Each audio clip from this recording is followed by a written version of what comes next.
Okay, so welcome back to my trilogy on the top 8 builds to bring into Edge of Fate for day 1, so to speak.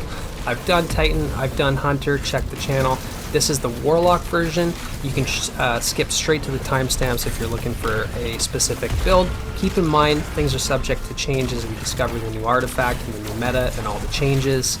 And also, all of the builds are pretty much discussed from a conceptual standpoint.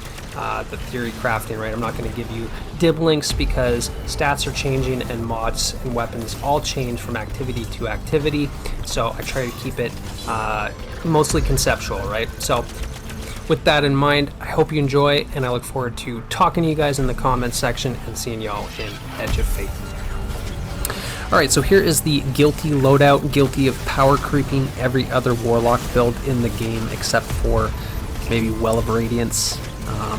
There's a reason I drew so many Broodweaver comparisons to Prismatic, and it's largely because my favorite way to play Prismatic Warlock, at least as far as Solipsism goes, with the various spirit combos, is by combining my two favorite OG Broodweaver builds into one with Spirit of Necrotic and Swarm. Swarm is not necessary and very swappable with Synthos and Star Eaters, but for an overall neutral game, you're going to want Threadlings regardless. Weaver's Call is awesome for Threadling production and very spammable with Phoenix Dive, which is not even accessible on Strand. So this actually means more Threadlings than Strand, right? Swarm makes it so that you get Threadlings from every single tangle, which is basically the same as having 2/3 of a Threadling grenade like every 10 seconds, on top of having an actual grenade, right? Never mind all of the tangles that you can steal from your teammates. Now, I know Swarm doesn't unravel like the core version, right?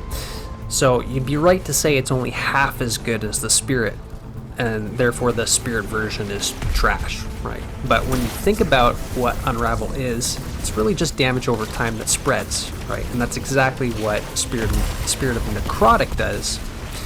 Plus you still have 3 Arcane Needles, right? And then you have unlimited ones while you're Transcendent. So really, there's just as much damage over time and ad clear going on with Necrotic and Swarm, if not more than, there would be on either core version on the core Strand subclass.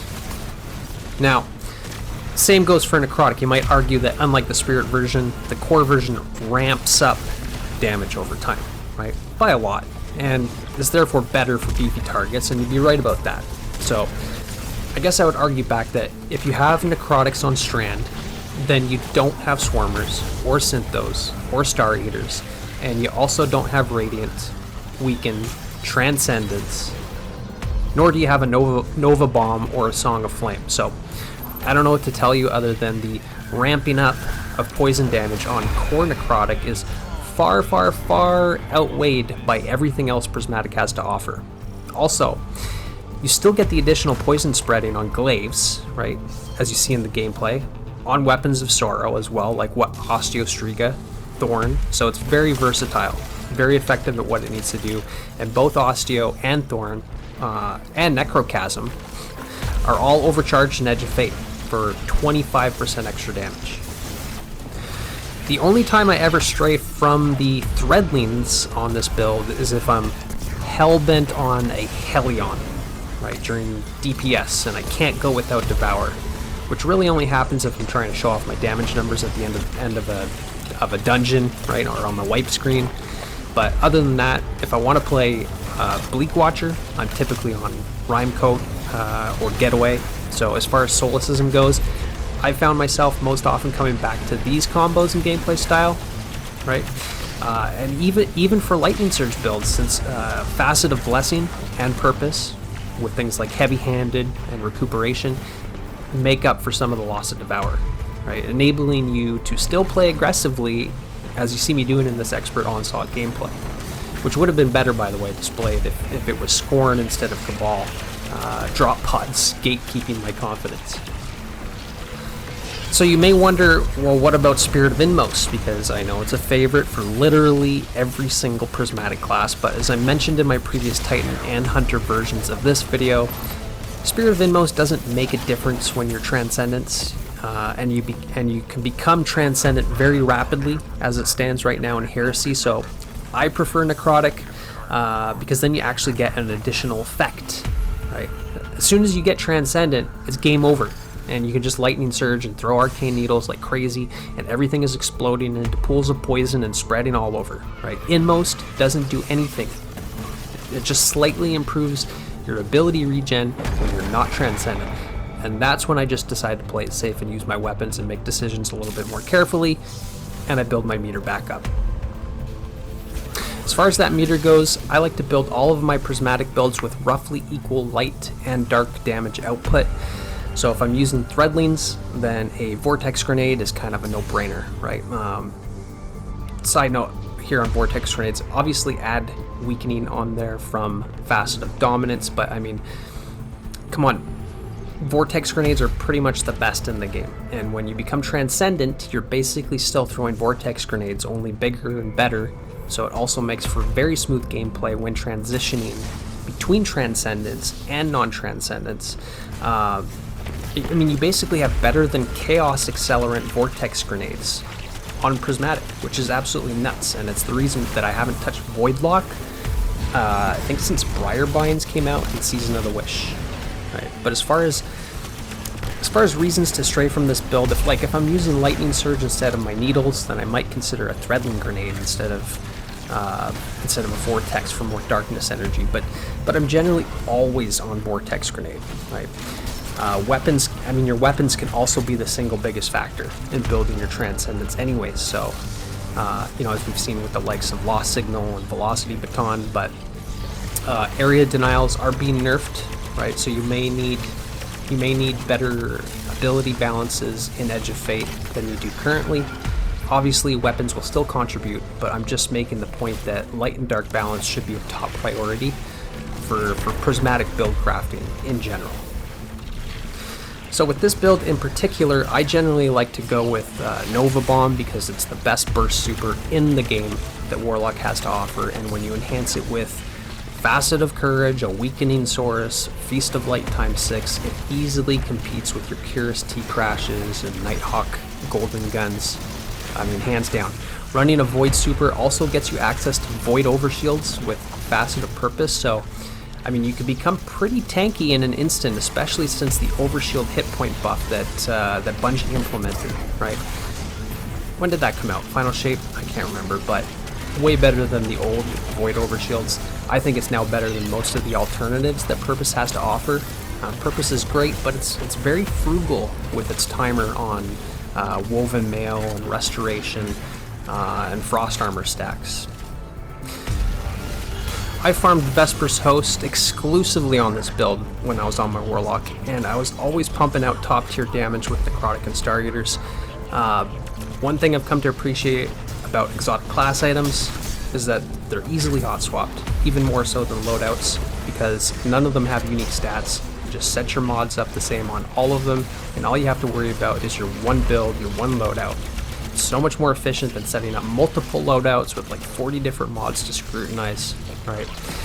So I'm a fan, but when Edge of Fate launches, this interaction may change because of the stats, so it may be a little bit more painstaking depending on it, like if they add unique stats to the class items, but I don't know yet, so we'll see. I'm just saying that like the dungeon farming and build crafting experience together, it's really good when you just have one loadout and a few of your favorite class items to swap to during different encounters, maybe your weapons here and there. I find it's just way better than setting up multiple loadouts.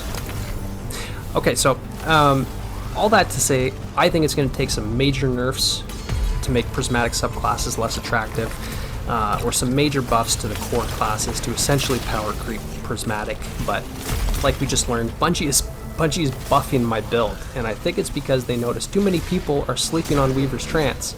Not me. Been using this build to farm GMs, dungeons, raids, Onslaught, and I've been making videos about it since the Final Shape release, so be sure to flip through my video catalog, and you can see the full evolution of the build and all of the god roll loot it's gotten me. Okay, so then I got Speaker Sight. Solar hasn't been in the artifact for like a year, but still, if you've joined or are still joining LFG posts or Fireteam Finder for something like a Master Raid challenge, and you don't show up using this build, you'll basically be considered an asshole. Right. I'm obviously exaggerating, but it's true that you should fall in line as a proper support Warlock with a well in at least one of your loadouts. But like I said, Solar has been essentially vacant from the last 2 artifacts, right? Yet, Solar Warlocks are still all over Fireteam Finder posts for GMs, dungeons, raids, especially for Master, right? And now Ultimatum content. Well's been nerfed, but it's still the only thing like it in the game. Everyone still wants one, and frankly demand it to the point that you will be straight up excluded or kicked from fire teams without it, right? The healing turret from Speaker Sight has been nerfed as well, and yet it's still the only thing like it, outside of maybe the exotic wave. So there's now a delay in the Seekers getting to you since it only targets you when you're critical, but I mean, so essentially you're at greater risk of dying in general compared to before, but especially so when you're further away from the turret, since the Seekers are also slow moving, right? But nonetheless, 1 turret plus 1 well together at the same spot, and it's like neither well nor Speaker Sight was ever nerfed, which kind of necessitates the build since people die in wells actually much more now than before the final shape released. Like people are dying faster in wells than they are running around smacking the boss with the glaive and 7 different resist buffs from Prismatic. Right? So not quite, but almost. I mean, frankly, there's nothing much I could say about the build that is super serious, because I think any serious Warlock just knows how good it is already and probably has it saved in a loadout already, right? I mean, I could think of a couple tips and pointers to consider when using Speaker Sight as far as aspects, fragments, and gameplay loop, right? Just your basic theory. It's actually very important to get this right, because if your teammates are dying, it's going to be your fault, right, according to them. And I would probably have to agree with them unless they're intentionally trying to kill themselves. So, Ember of Benevolence, right, you get your dive or your rift back, basically at quadruple the rate, including your melee and your grenade. So this is probably the most important thing to have on the entire subclass outside of a well and a healing grenade. And that's mainly because the exotic only functions with the healing grenade, but you know, it's a full-on fireteam support build, so well is usually the #1 choice for super, outside of some rare case scenarios where Song of Flame may be better, and in that case you'd probably be looking at a prismatic build instead. But yeah, spam your abilities near your allies and you get more abilities. That's what Ember of Benevolence does. I guess that could lead me to possibly the second most important subclass consideration, which is Touch of Flame. You get Restoration ×2 instead from your healing turret or any healing grenade on any build using this aspect. Right, so Resto ×2 is significantly more potent than ×1, but you're the only one that gets it as far as I know. Right, everyone else still gets ×1, so it's a bit of a selfish choice in some sense, but if you're having trouble staying alive, then it should be a top priority, because the only thing that fire teams hate more than a non-solar Warlock is a dead one. Okay, third point here, and by no means are these in any official order, right? So, Ember of Singeing and Ashes with Hellion. This is your one route to selfishness. You will give your teammates more dives and rifts, but at the same time, you're scorching things to the max with Hellion and Ashes. You're staggering the bosses, setting off ignitions. Right? It's a win-win for selfishness and selflessness. So, I mean, if you hate playing support, this is your one fun fact that you're allowed to have. So on that note, my next favorite build, actually my favorite build for Solar Warlock, that actually synchronizes quite well with Speaker Sight if you want to, you know, drop a well, throw your healing turret for your fire team, and then swap to something that does more damage to bosses. Dawn Chorus.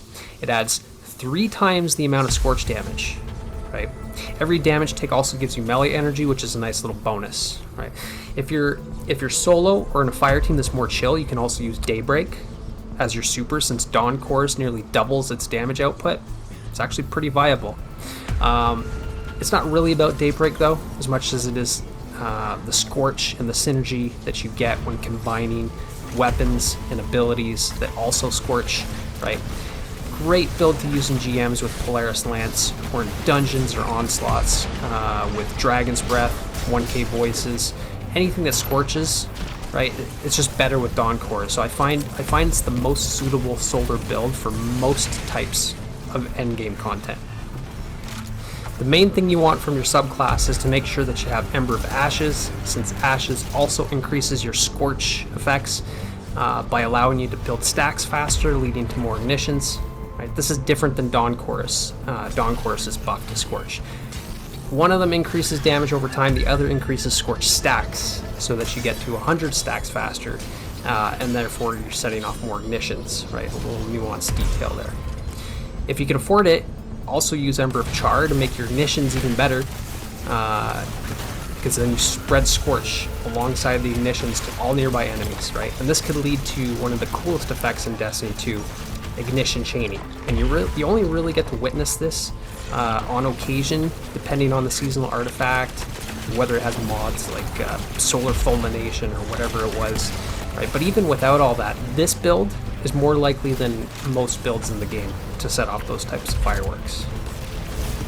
I still run a healing grenade with Hellion and Celestial Fire on this build, just like I do for Speaker Sight, and the reason for that is Hellion is insane for passive damage and setting off ignitions, probably the best anti-unstoppable ability in the game. And since Scorch is so central, then you can also use Ember of Singeing, right, to make this makes your Hellion like 4 or 5 times more spammable. I think it increases class ability energy on Scorch tick, right? You don't even have to kill anything, just Scorch stuff.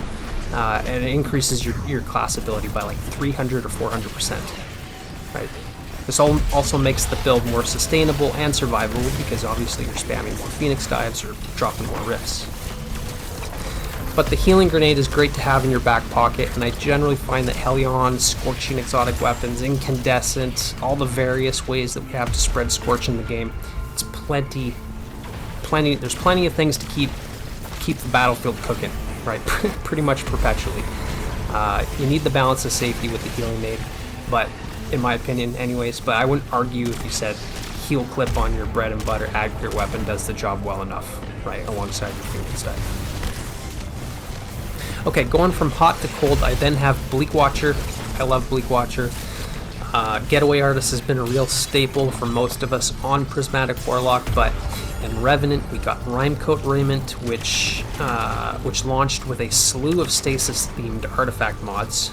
And this thing basically power crept Getaway into irrelevance. And the thing is, Getaway Artist was and is still meta, but so is Rhymecoat. So a bit of a paradox, but I chose to use Rhymecoat for my main Prismatic Stasis loadout, and Getaway Artist now has a new job for me in the realm of Bolt Charge, but over there it's still double turret build, only on Arc instead of Prismatic, and it's never too far away if I want to bring it back to Prismatic. But before I get too far into that loadout, returning to Rhymecoat, awful looking dress, desperately needs an ornament, preferably something masculine so that I can actually change back to a dude warlock once in a while, instead of being forced into dresses and robes all the time. But personal taste aside, Rhymecoat does the Bleak Watcher turret better than anything in the game when it comes to locking down areas, protecting yourself with cover simultaneously, cover that also acts like a glacial grenade that you can shatter. So super cool. Throw it at the enemy, throw it at your feet, either way it's insanely effective at crowd control and ad manipulation. Not only that, but when you stand in your little fort, you get those icicle bullets that slow and freeze stuff, like how Titan gets to shoot bolt charge from the barricades, kind of the same concept. Very cool interaction. And if you use Song of Flame like I am with this build, then you can shoot scorching rounds at the same time, which was probably my coolest discovery in playtesting this build. So the reason I'm not even bothering with Shadebinder Core Stasis Warlock is for the exact same reason that my Solipsism build makes most Broodweaver and Voidlock builds completely obsolete. Like, all Stasis has to offer is extra frost armor, and even that doesn't compare to the impact that prismatic build crafting choices have to offer.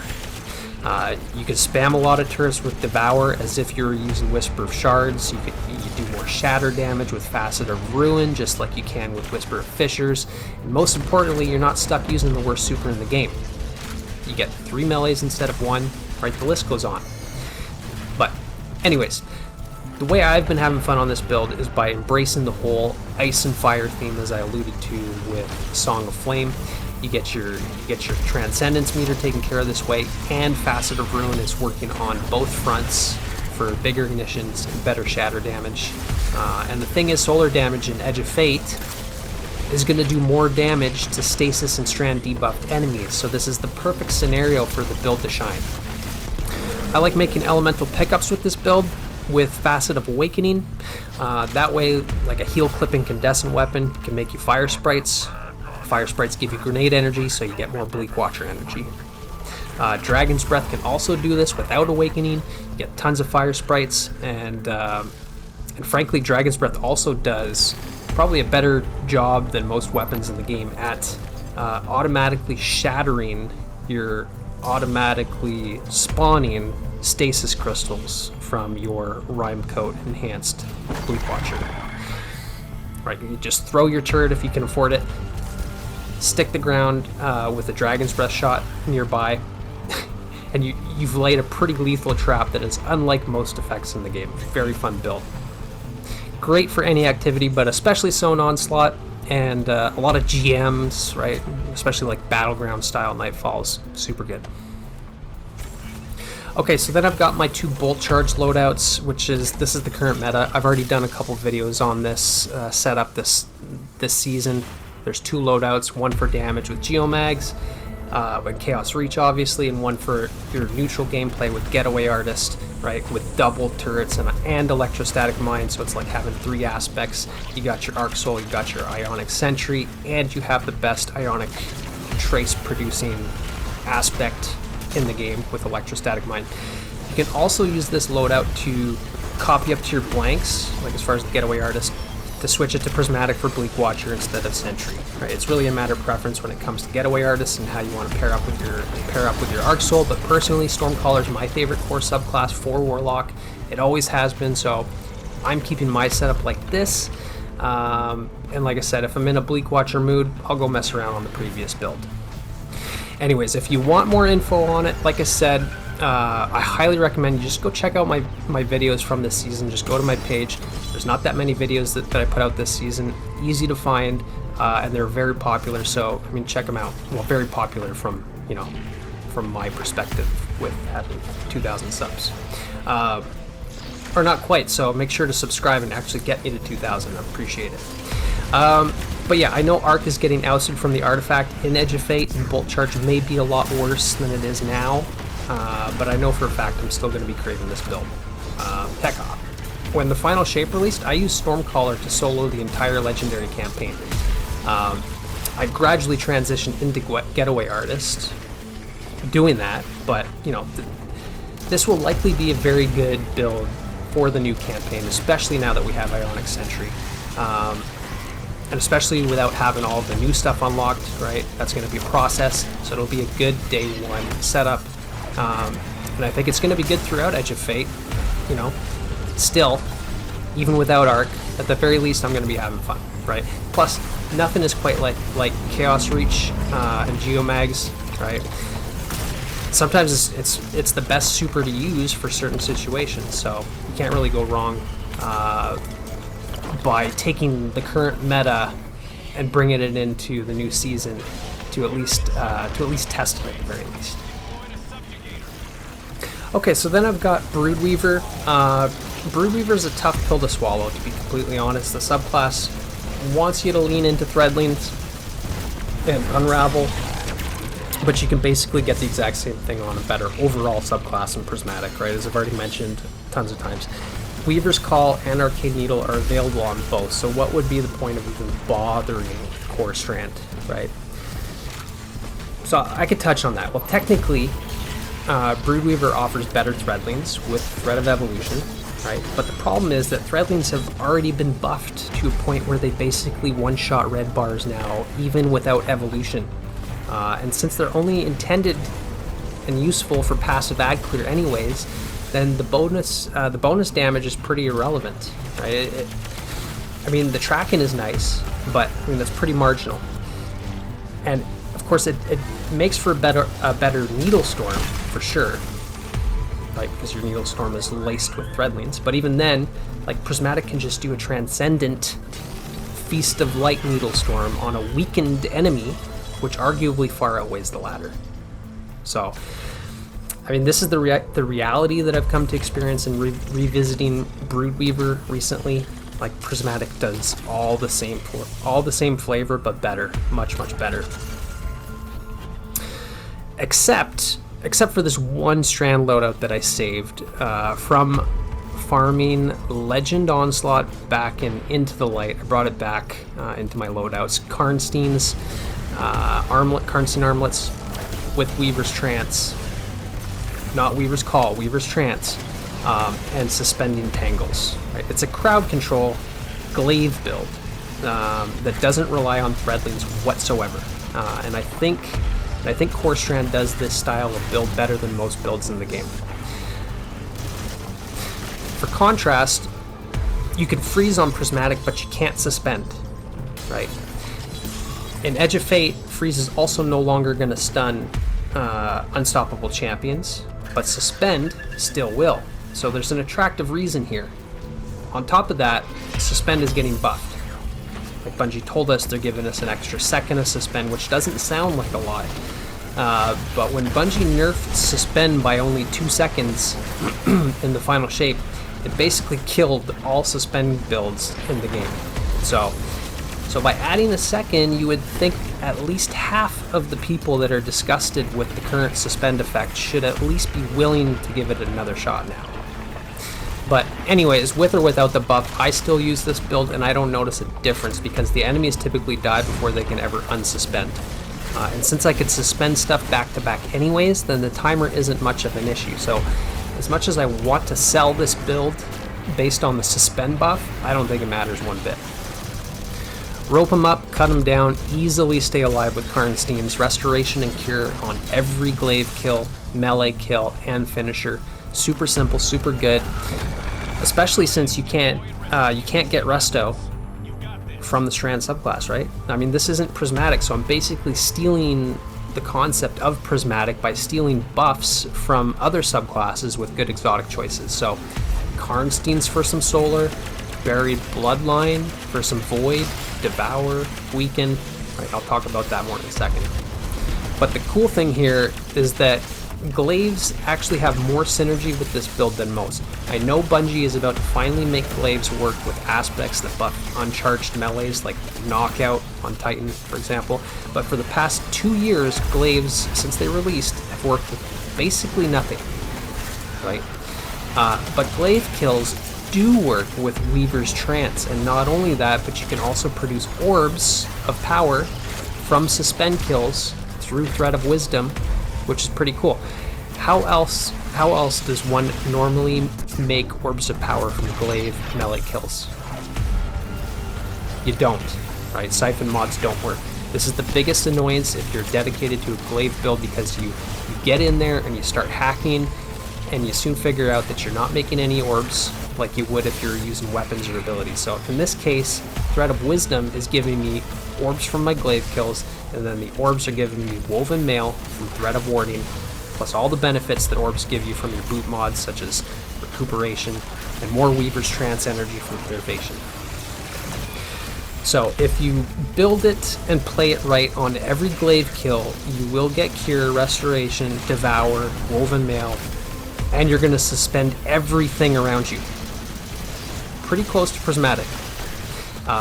People forget that Warlock has some of the best access to suspend in the game, right up there with the Bayant Leaps Titan, Six Coyote, Widow Silk Hunter. I know it's automatic to think Strand Warlock must play like into Threadlings and minions, but I mean that's old news, to be completely honest, and it's just been power crept. So aspects. Weaver's Trance is pretty foundational here. So you need to make sure that you can keep your grenade going, Thread of Generation, right? High discipline, some help from combat mods such as Innervation, Impact Induction, or from your weapons by using perks such as Demolitionist. You can definitely get 30-second shackles for back-to-back Weaver's Trance. You can even up it even further with Devour, again from Buried Bloodline, for more grenade energy on every kill. And it's also going to keep you alive on every kill, glaive or otherwise. Then you got the Wanderer. When you think about it, suspending with your tangles may seem like a less consistent or controllable way of suspending enemies, but in my experience is very consistent, right? Because you make tangles, excuse me, you make tangles every 10 or 12 seconds now. I can't remember. And you can also steal your teammates' tangles, right? A shackle grenade has a 2 minute and 30 second cooldown, and even though you can min-max that down to 30 seconds as I just explained, you can just suspend every few seconds with tangles, and you don't even have to kill anything to do it, right? You can just auto suspend yellow bars and champions without having to find a red bar near it to kill first. So very, very good. And for me personally, I just use both aspects. That way I can suspend stuff all the time in multiple different ways. But if you really wanted some threadlings in there, I think the build is still viable without the Wanderer. Like if you wanted to go Weaver's Call, and that's it. Weaver's Call, not to confuse myself with Weaver's Trance, Weaver's Call is about to be buffed, right? So this is the thing. I think it might offer 3 fragments on core now, and it's going to work with like any weapons. I think maybe any abilities. So it may be worthwhile to trade out it out for like the Wanderer and then tack on Thread of Evolution, but we'll see. Threadlings, good Threadlings, better super. Personally, I still think Prismatic or Swarmers is the way to go for that if you're really trying to soup up your Threadlings. But I mean, this is the rope them up, cut them down build. So without changing the core identity of the build, this is just what I would do. Just focus everything into suspend. Okay, and then finally I've got Starfire Protocol. Frankly, I just threw it in here because I know it's going to be mentioned, and literally every content creator is already predicting it's going to be the absolute meta in Edge of Fate. It's been the absolute meta before for a long time, right? And even then, the only time that I was really using it was during damage phases and dungeons and raids. And part of that is because generally a healing grenade is more viable than a fusion grenade. Fusion grenades, even with Touch of Flame and the double explosions, the tracking is awful on them. And like for me personally, I have to use fastball or I'm just missing targets left and right. It wants you to use an Empowering Rift, which is like the least viable rift to use. I know it's gonna be better than it has been since it was nerfed, but I'm still doubtful that it's gonna be as good as it was. And even if it is, I still think that there's probably better builds to use. But I'm throwing it in here for now. I'm not going to discuss the build. I'm just going to leave it at that, and I'll update you in Edge of Fate, as I'm sure everybody else will. Anyway, so that's it for this video for my top 8 Warlock builds going into Edge of Fate. I hope you enjoyed. This was actually more difficult for me to make than the Titan and Hunter one, not because I'd play Warlock less. I think I play Warlock about as equally as I do on my Hunter, maybe not quite as much as my Titan, which I main. But yeah, it was difficult because I find that in the 7th and 8th spots of this, top builds type of video, it's too hard to just pick like the last 2 because there's so many viable builds competing for that last slot. Like think of Xenotath and how clutch that can be in raids, right? Especially going into like a day 1 raid. I really struggled with putting Starfire on there, and even Karnstein's over something like Xenotath, and of course some other builds as well. But it is what it is. So I hope you enjoyed. Let me know what you think in the comment section. I greatly appreciate all of the discussion there, as always. So take care. I'll talk to you next time.